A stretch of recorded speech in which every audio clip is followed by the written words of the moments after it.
ONews Radio, toute l'actualité nationale et des Outre-mer.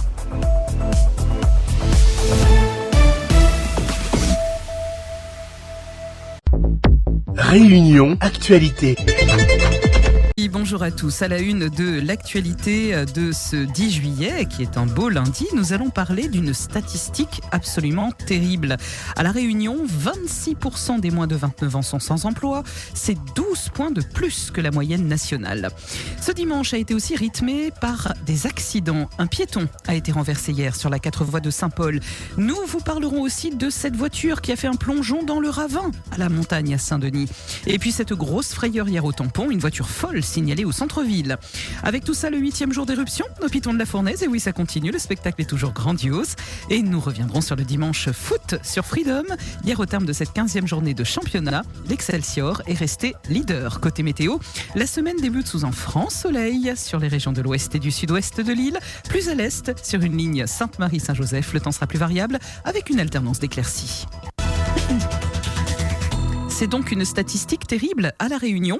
26% des moins de 29 ans sont sans emploi. C'est 12 points de plus que la moyenne nationale. Alors comment expliquer ce phénomène de chômage ? Est-ce que la valeur travail est toujours présente chez nos jeunes ? Les faibles salaires présentés en début de carrière sont-ils aussi en cause ? Vous avez réagi hier sur notre antenne. Les patrons, ils proposent toujours le SMIC. Maintenant, des années, il faut commencer au bas de l'échelle. Oui, mais entre-temps, il faut aussi respecter au moment où il faut monter de hiérarchie, au moment où il faut monter de qualification. Parce que si vous prenez un jeune, il débute, 5 ans après, il attend son première augmentation. À un moment, il est fatigué, le pauvre. Moi, j'ai 2 fils. Je leur dis, voilà, il faut travailler. Ils me disent, papa, toi, tu as commencé à travailler à 18 ans.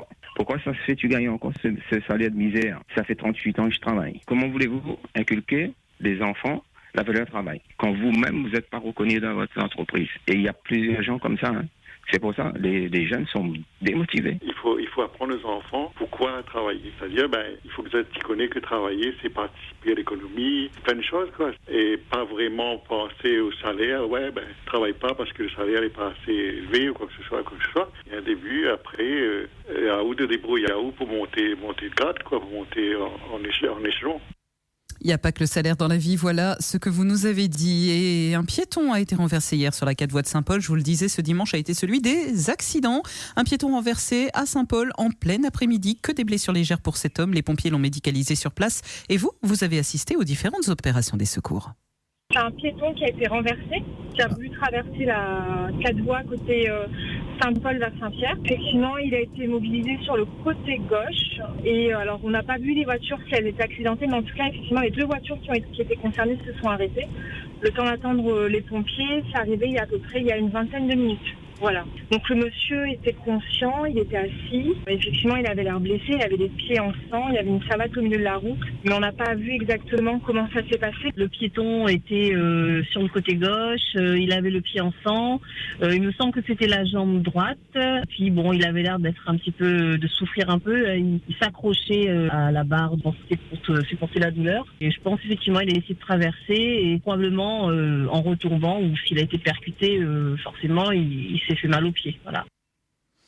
Voilà ce qu'on pouvait dire concernant ce premier accident. Ce n'était pas le seul, puisque sur la route de la montagne, on a frôlé le drame hier à Saint-Denis. Une voiture s'est retrouvée dans le ravin. Peu d'éléments au lendemain de l'accident, mais a priori, l'automobiliste concerné aurait été victime d'un malaise au volant. Ça a créé un suraccident. Au final, un carambolage entre 3 voitures et de gros bouchons dans le secteur. Écoutez. Il y a un suraccident, il y a une voiture qui est dans le ravin. Il y en a une, on peut rien faire. Et il y en a un qui est sur le bas-côté, mais je crois qu'il y a quelqu'un à l'intérieur qui se sent pas bien. Il y a les pompiers qui sont sur place et une voiture sur le ravin. Donc là, la circulation, elle est pas possible là. Alors il y a 4 voitures de pompiers. Alors il y a un pompier qui descend là, et un fourgon de pompiers. Et un hélicoptère qui a survolé l'endroit. En fait, ça bloque totalement la circulation. Il y a les pompiers qui sont sur place. En fait, il y a une voiture qui est dans le caniveau, là, sur le côté. Il y a une voiture qui est au milieu du chemin avec le conducteur qui est encore au volant. Ils sont en train de lui mettre un collier cervical et de le prendre en charge.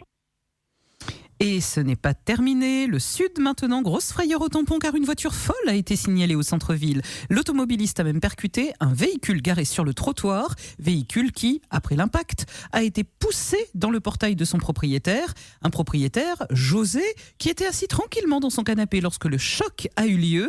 Il a bien tenté de poursuivre le chauffard, mais en vain. On a été en train de regarder ma télévision, on m'a entendu un gros boom dehors. Une voiture qui montait rue Général Bonnier au tampon, partie haute. La trappe de ma voiture a décalé 2 mètres, l'a mis entre les 2 poteaux de mon portail. Je ne connais pas si lui est sous, si c'est une voiture volée ou pas. Et 100 mètres plus haut, lui a retapé un autre mur. On va essayer de pister pour voir si nous arrivons à trouver, mais il ne trouve pas. Le bouc doit être sous, mais le pare-choc avant arraché, la plaque de matriculation, elle est chez moi. Il est dans la zone pleine d'écart parce que lui a été pisté jusqu'à 19e, mais il ne va pas trouver lui. Imagine là où c'était un jeu de semaine, il y avait des gens qui faire un message à la coune, il dit viens mettre un ralentisseur, monsieur tiens la coune, parce que là, elle est dangereux là. Parce que soit lui est sous, soit c'est un Mohamed, il est en train de déconner. Vous connaissez, c'est la mode maintenant. Le danger, c'est que là, lui présente un danger pour les autres sur la route. Voilà, nous étions au tampon. Freedom, il est 6h passées de 39 minutes, 8e jour d'éruption au Piton de la Fournaise. Et le spectacle est toujours grandiose, il faut le dire. Les coulées restent visibles et l'écoulement de la lave s'effectue sous forme de tunnel. Le front, lui, n'a pas évolué, moins de 2 km de la route.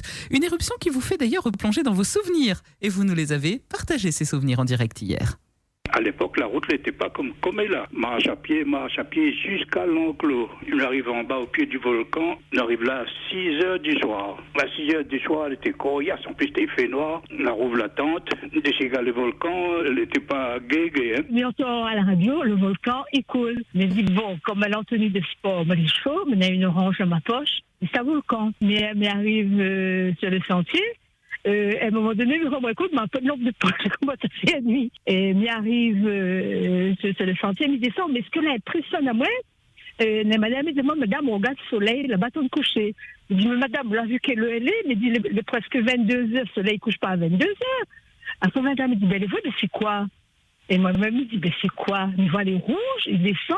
Je dis, madame, le volcan est prêt. On a marché, on a fait le Dolomieu, on a marché. Franchement, on invite à tous les rayonnés, si on a la capacité physique d'aller regarder. On a été impressionné, on n'a jamais été aussi impressionné de toute mon vie. Allez, le sport et le football à présent. Hier, dimanche foot sur Freedom. L'Excelsior reste le leader de la Régionale 1. Les Saint-Josephois ont écrasé la Sainte-Marienne sur le score de 6-0 hier.